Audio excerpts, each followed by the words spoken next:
Good morning বন্ধুরা, তোমরা কেমন আছো? আমি ভালো আছি। আজকে হলো রবিবার, চলে এসেছি একটা ভিডিও নিয়ে। এখন বাজে ঘড়িতে সকাল পৌনে 8টা।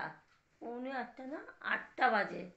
উঠেছি তখন 7টা 15, উঠে ঘরটা ঝাড় দিয়েছি, আমার বিছনাও ঝাড়া হয়ে গেছে, সব ওপরে তুলে দিয়েছি। যেহেতু দিদি আজকে তাড়াতাড়ি আসবে, লাড্ডু গোলুকে খেতে দিয়ে দিয়েছি।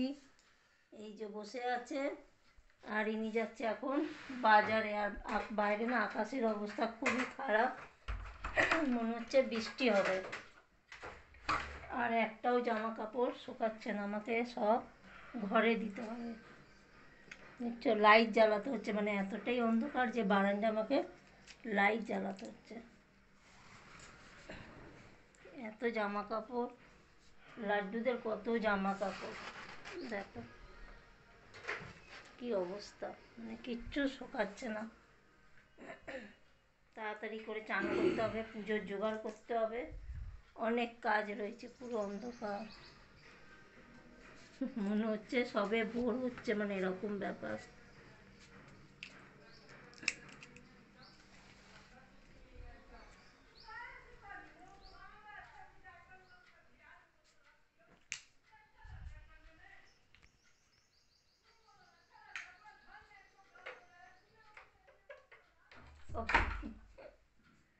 তো চলো বন্ধুরা, তাড়াতাড়ি করে কাজগুলো করতে থাকি, তোমরা আমার ভিডিওটা দেখতে থাকো। যাও নিয়ে আসো কলা, 6টা নিয়ে এসছি, আরও 4টে কলা নিয়ে আসবে। আর কি নেবে?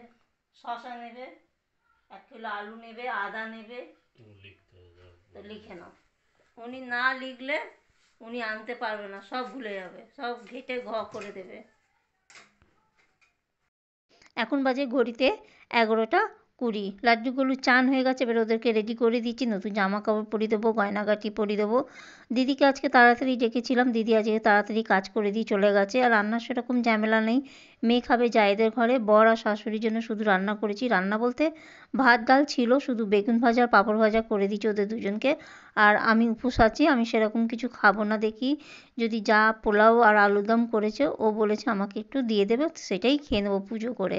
আর মেয়ে যেহেতু শরীরটা ভালো নেই, খুব ঠান্ডা লেগেছে, ওই জন্য পুজো কিছু করতে পারছে, কেন পুজো করতে গেলে ওকে শ্যাম্পু করতে হবে। আমি বললাম না, আজকে তোকে শ্যাম্পু করতে হবে না, তুই কালকে শ্যাম্পু করিস।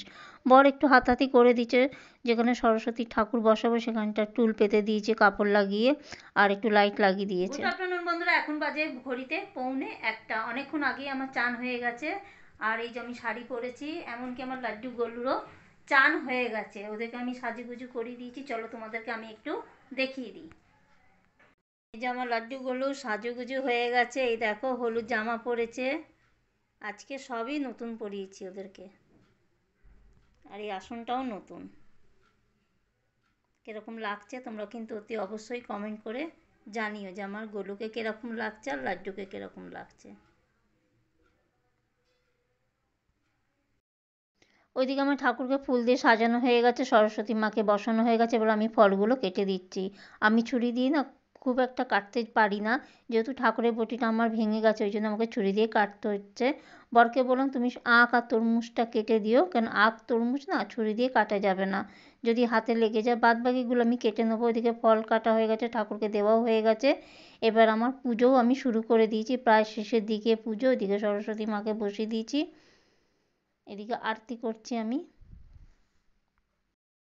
আমার পুজো হয়ে গেছে, এখন বাজে ঘড়িতে 2:20। সেরকমভাবে শেয়ার করতে পারিনি, কেন এক হাতে ফল কাটা, তারপরে ঠাকুর সাজানো, সেরকমভাবে আমি ভিডিও করতে পারিনি। যেটুকুনি পেরেছি চলো তোমাদের সাথে আমি শেয়ার করছি। এই ঠাকুর আমার 2-3 বছর আগেকার ঠাকুর, এই ঠাকুরকে আমি পুজো করেছি। এবছর আমি কোনো ঠাকুর কিনিনি, এরমভাবে সাজিয়েছি। এখানে অনেক ধরনের ফল দিয়েছি, এখানে আছে সীতাভোগ, মিষ্টি দই, রাবড়ি আর 2 রকমের সন্দেশ। এখানেও আমি পুজো দিয়ে দিয়েছি ফল কেটে। আর এই সরস্বতী ঠাকুরটা হচ্ছে আমার বাড়িতে যখন আমি প্রথম সরস্বতী পুজো করি তখনকার ঠাকুর। এই ঠাকুরকে আমি বিসর্জন দিইনি, কারণ প্রথম ঠাকুর তো, ওই জন্য আমি বাড়িতেই রেখে দিয়েছি। আর পুরো দেখতে না মার্বেলের মতন, দেখো মনে হচ্ছে মার্বেলের ঠাকুর। এদিকেও আমি লাড্ডু গোলুকে খেতে দিয়ে দিয়েছি, লাড্ডুর বন্ধুকেও খেতে দিয়ে দিয়েছি। এই দেখো ওদেরকেও দিয়েছি, ফল দিয়েছি, সীতাভোগ দিয়েছি, রাবড়ি দিয়েছি, সন্দেশ দিয়েছি আর মিষ্টি দই দিয়েছি। লাড্ডুর বন্ধুকেও তাই দিয়েছি, শুধু মিষ্টি দইটা দিইনি লাড্ডুর বন্ধুকে।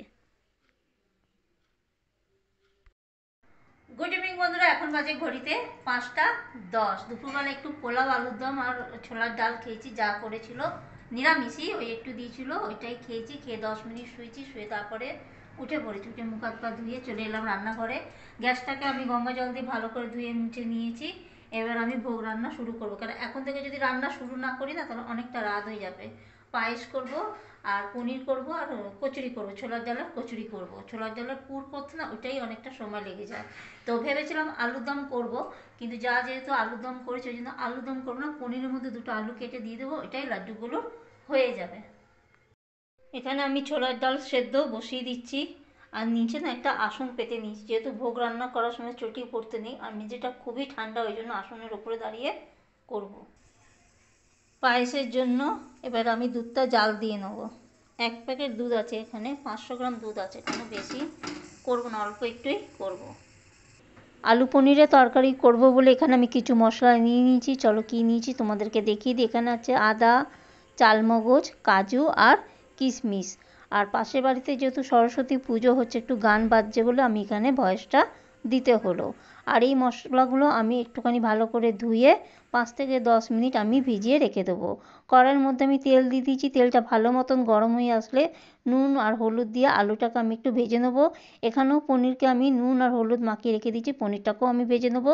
কাজু, কিশমিশ, চালমগজ, আদা আমার এখানে বাটা হয়ে গেছে। এখানে কিছু মশলা আমি অ্যাড করব। তোমাদের যতটা আলু আর পনির থাকবে সেই অনুযায়ী তোমরা মশলা দিও।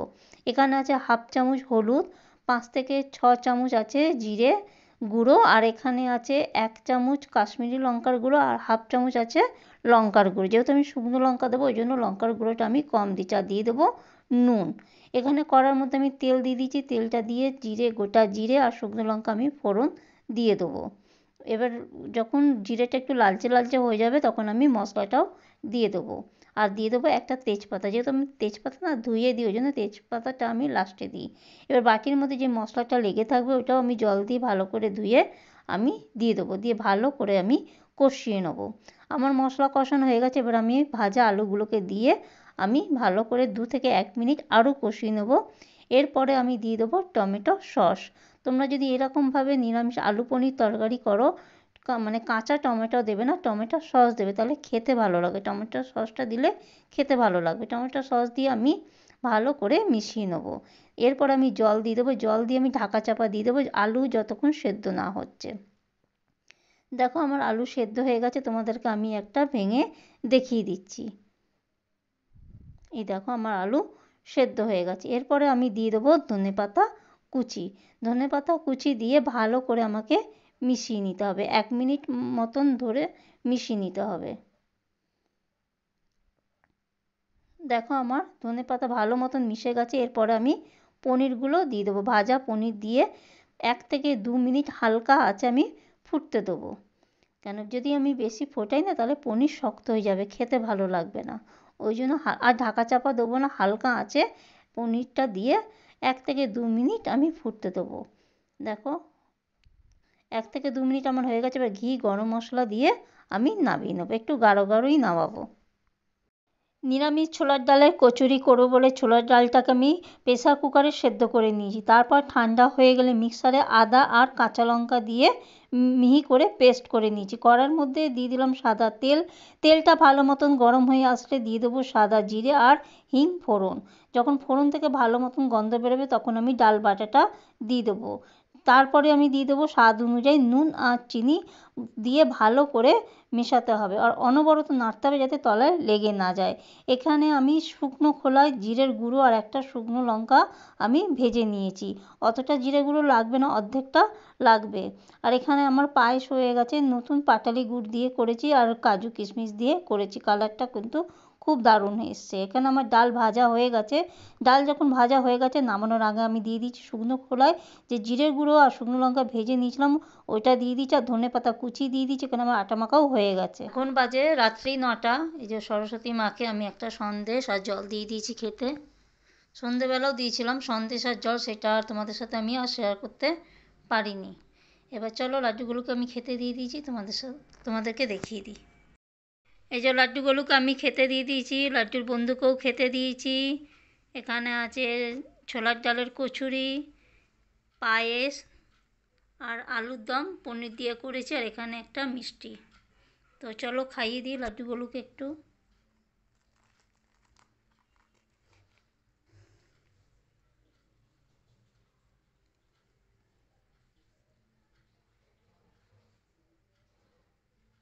কিরে গলু, কিরকম হয়েছে খেতে? স্বাদ হয়েছে?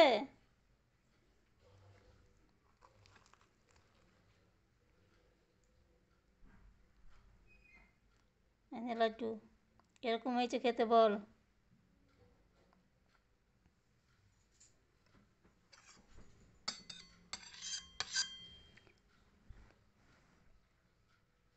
নে পায়েস খা।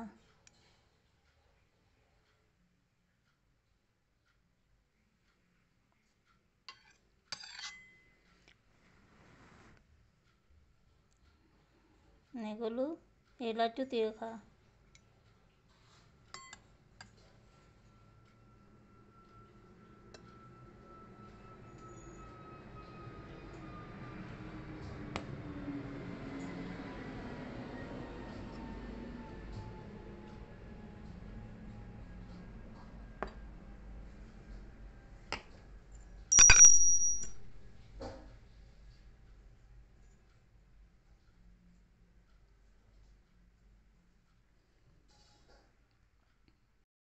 আমাদের খাওয়া দাওয়া হয়ে গেছে, এখন বাজে ঘড়িতে 12:30। আর এদিকে লাড্ডুগুলোও ঘুমিয়ে পড়েছে, আর আমি খুব ক্লান্ত, মানে এত ক্লান্ত যে আমি একদম আর পাচ্ছি না, মানে আমার শরীর আর দিচ্ছে না। তার মধ্যে কালকে আবার এদের স্কুলে পুজো আছে, কোচিনে পুজো আছে, কালকেও উঠতে হবে 4:30-র সময়। কি এটা? লিপস্টিক না, মাস্কারা। মাস্কারা? ও 4:30 উঠবে, 6টার সময় ও চলে যাবে বন্ধুর বাড়িতে, ওখানে শাড়ি টাড়ি পরে সেজে গুজে স্কুলে যাবে, তারপর কোচিনে যাবে। মানে কি বলবো আর। বাবু এগুলো নেই, এটা ধর। এখানে সব রেখে দিয়েছিস কেন মা? তো চলো বন্ধুরা, আজকের মতন ভিডিও আমি এখানেই শেষ করছি। যদি ভালো লাগে তাহলে লাইক শেয়ার কমেন্ট অতি অবশ্যই সাবস্ক্রাইব করে দিও। তোমরা ভালো থেকো, সুস্থ থেকো, টাটা বন্ধুরা, গুড নাইট। আমার চোখ যেন বন্ধ হয়ে আসছে, মানে আমি আর পাচ্ছি না। হ্যাঁ বাবা, 4:30-র সময় উঠবি না তুই? উঠবি কি উঠবি না? তোমাকেও তুলে দেবো না। তো চলো বন্ধুরা, টাটা।